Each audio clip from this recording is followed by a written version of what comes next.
కేంద్ర బడ్జెట్లో ఆంధ్రప్రదేశ్ రాష్ట్ర అభివృద్ధికి సంక్షేమానికి ప్రాధాన్యమిచ్చిన కేంద్ర ప్రభుత్వానికి కృతజ్ఞతలు.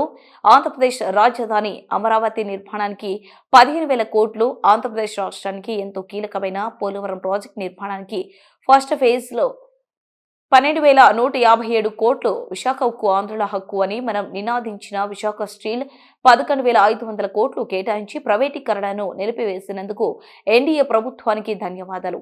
అన్నిటికీ మించి జల్ జీవన్ మిషన్ గడువును 2028కి పెంచడం లాంటి ప్రయోజనాలన్నీ సీఎం చంద్రబాబు సారథ్యంలో రాష్ట్రంలో ఉన్న డబుల్ ఇంజన్ సర్కార్ వలనే సాధ్యమయ్యాయి.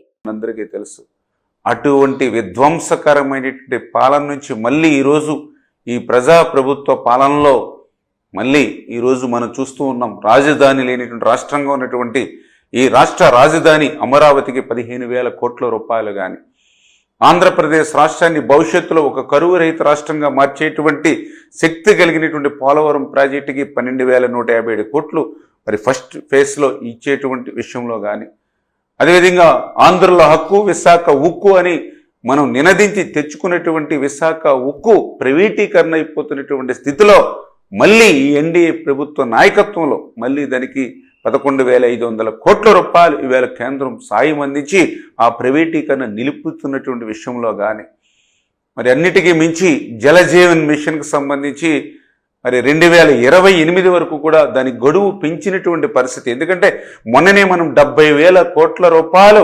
ఎస్టిమేషన్లు జలజీవన్ మిషన్లో కేంద్రానికి పంపించినటువంటి స్థితిలో మరి 28 వరకు కూడా దాని గడువు పెంచడంతో ఈరోజు ఆంధ్రప్రదేశ్ రాష్ట్రానికి భారతదేశంలోని పెద్ద ఎత్తున మనకి సహకారం అందించినటువంటి పరిస్థితి. ఇట్లా డబుల్ ఇంజిన్ సర్కార్ ఈరోజు ఆంధ్రప్రదేశ్ రాష్ట్రంలో ఉంది కాబట్టే మరి చంద్రబాబు నాయుడు గారు లాంటి ఒక పరిపాలన దక్షత ఉన్నటువంటి ఒక బ్రాండ్ ఈవేళ ఈ రాష్ట్రానికి ముఖ్యమంత్రిగా ఉన్నారు కాబట్టే, ఆయనకి తోడుగా పవన్ కళ్యాణ్ గారు ఉన్నారు కాబట్టి ఈరోజు మరి డబుల్ ఇంజిన్ సర్కారు ద్వారా ఇన్ని ప్రయోజనాలు.